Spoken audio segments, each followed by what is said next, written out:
Em entrevista à Euronews, a Presidente do Parlamento Europeu admite que ainda possa ser levantada a imunidade de eurodeputados. Vários Estados-membros da União Europeia estão a ser pressionados para doarem mais sistemas de defesa aérea à Ucrânia. Sanções europeias contra o Irão alargadas à produção de mísseis balísticos. Regime de restrições aplica-se também aos Houthis no Iémen e ao Hezbollah no Líbano.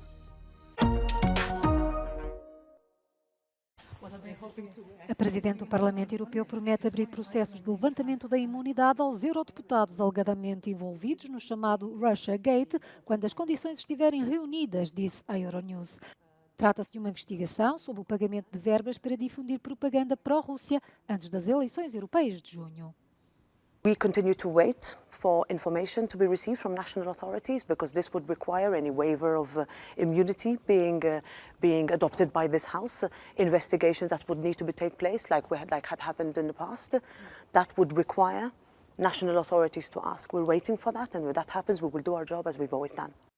Ao chegar ao fim do mandato, a Presidente admitiu que foi um choque ter de lidar com a alegada corrupção de alguns eurodeputados, incluindo Eva Kaili, uma das suas vices, no escândalo que eclodiu em dezembro de 2022. Metsola diz que foram tomadas medidas importantes para lidar com essa situação.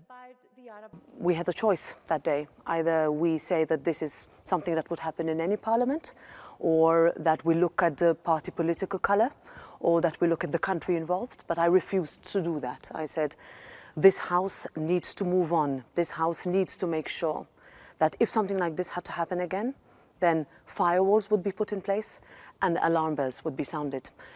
It took a very long time, both to go through the motions of what needed to be done. Naquela que é a última sessão plenária antes das eleições europeias de junho, a Presidente deixa uma mensagem aos eleitores. Now you have a choice. You either decide who you want to sit in these chairs, or you let others decide for you. Os 720 eurodeputados que forem eleitos vão definir até 2029 muita da legislação fundamental da União Europeia.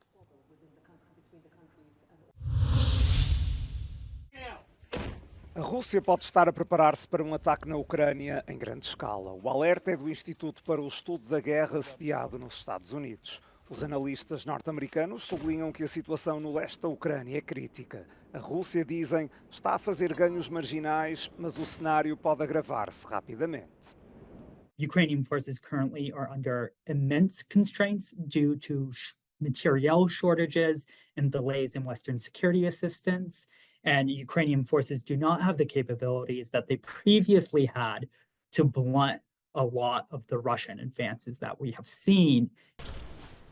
Uma ofensiva russa de grande dimensão pode acontecer já na primavera ou no verão. A cidade de Chasiv Yar terá um papel fundamental.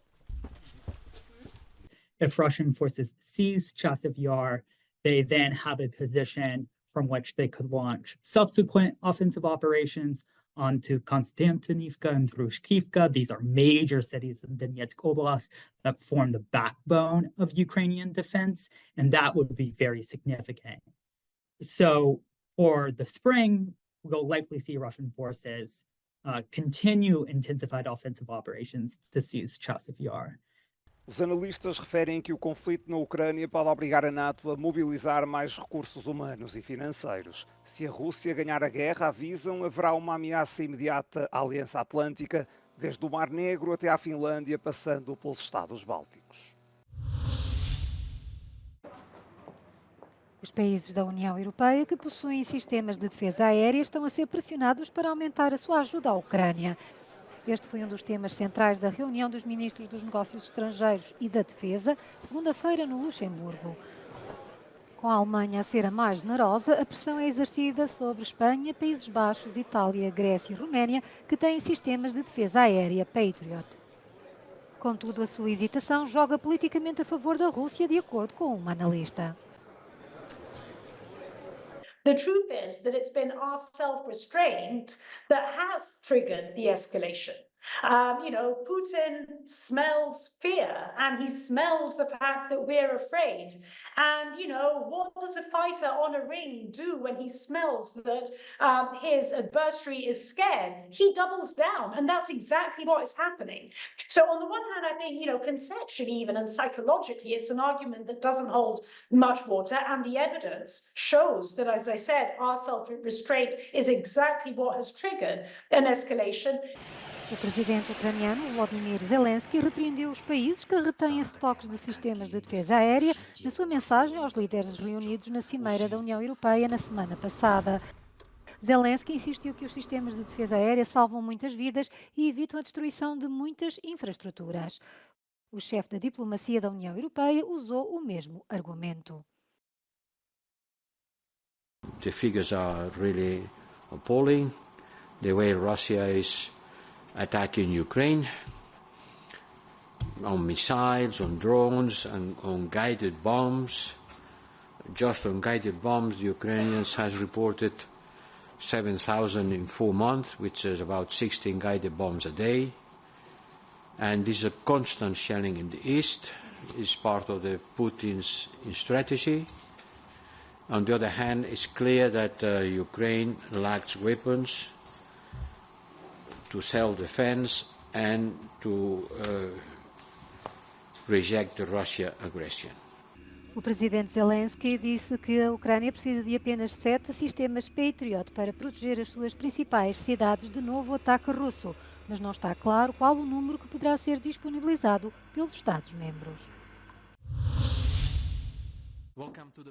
A União Europeia reforçou esta segunda-feira as sanções contra o Irão pelo ataque de há uma semana em Israel. O acordo foi alcançado na reunião dos ministros dos negócios estrangeiros no Luxemburgo. Serão reduzidas as exportações de componentes fabricados na União Europeia e utilizados na produção de mísseis balísticos iranianos. O fabrico de drones usados pela Rússia contra a Ucrânia já estava abrangido por um regime de restrições criado anteriormente. Ficam ainda proibidas de viajar e com os bens congelados as pessoas e entidades envolvidas no programa iraniano de drones. As novas medidas são alargadas aos aliados do Irão na região, os Houthis no Iêmen e o Hezbollah no Líbano. Os chefes da diplomacia europeia optaram por não classificar a Guarda Revolucionária Iraniana como organização terrorista. Para isso, seria necessária uma decisão judicial de qualquer um dos 27 que servisse de base jurídica a nível europeu. Nicholas Schmit afasta qualquer diálogo com a extrema-direita após as próximas eleições europeias. O candidato dos socialistas europeus reuniu-se na Alemanha com a cabeça de lista do SPD, partido do chanceler alemão. O atual comissário europeu diz que o sufrágio de 9 de março é especialmente importante. Ja, diese Wahl, jede Wahl ist wichtig, aber wenn wir uns herumschauen und den allgemeinen Kontext mal sehen, dann ist diese Wahl schon eine sehr bedeutende Wahl. Eine Art von Richtungsentscheidung, eine Richtungswahl, nicht nur international gesehen, sondern auch intern, wo Europa eigentlich hingehen soll.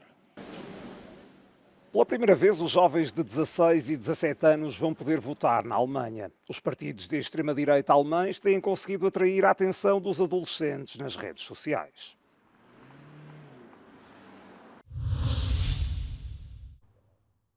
A 25 de abril de 1974, Alfredo Cunha tinha 20 anos acabados de fazer. Nesse dia, então, jovem fotojornalista do jornal O Século fez o trabalho mais importante de toda uma vida. Durante 3 dias, não parou de fotografar a revolução que estava a acontecer nas ruas e nem sequer foi a casa.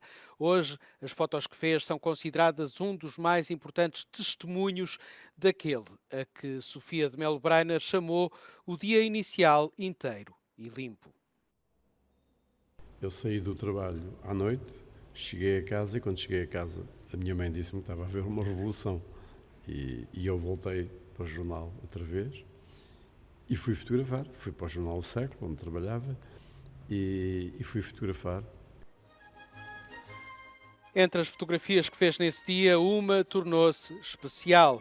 Manteve-se inédita durante 20 anos e em 1994, nos 20 anos da Revolução, foi publicada pelo Jornal Público e tornou-se icónica. Trata-se do retrato do capitão Salgueiro Maia.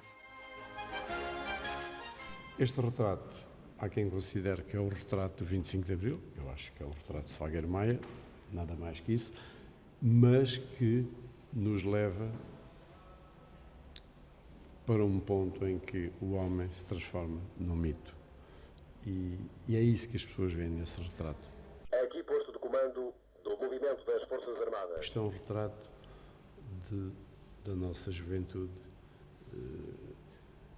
um retrato parcial, uma vez que não há cá mulheres, mas que nos mostra o estado de espírito nesse dia, como é que éramos, como é que nos vestíamos, como é que tínhamos o cabelo, se era uma sociedade multirracial, se não era, e era.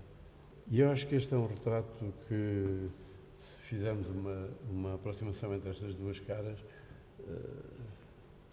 está cá tudo. É Portugal, nos anos 70. Alfredo Cunha está a fazer uma série de exposições por todo o país, como esta que visitámos em Almada, com o título 25 de Abril de 1974, quinta-feira. Também em livro, em colaboração com o artista plástico Fils e vários autores. Também em Almada, nos estaleiros da Lis Naves, está uma série de obras de vários artistas feitas a partir das fotos de Cunha. São novas interpretações da história que o fotógrafo ajudou a documentar.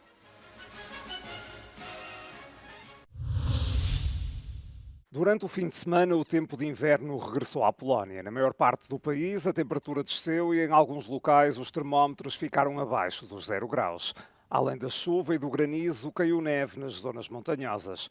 Há apenas 2 semanas, a Polónia teve temperaturas que oscilaram entre os 26 e os 30 graus. Com o calor, algumas plantas floresceram mais cedo e o frio do fim de semana pode prejudicá-las. Os polacos não parecem surpreendidos com a instabilidade climática. No país, o mês de abril é mesmo descrito como um pouco de inverno, um pouco de verão.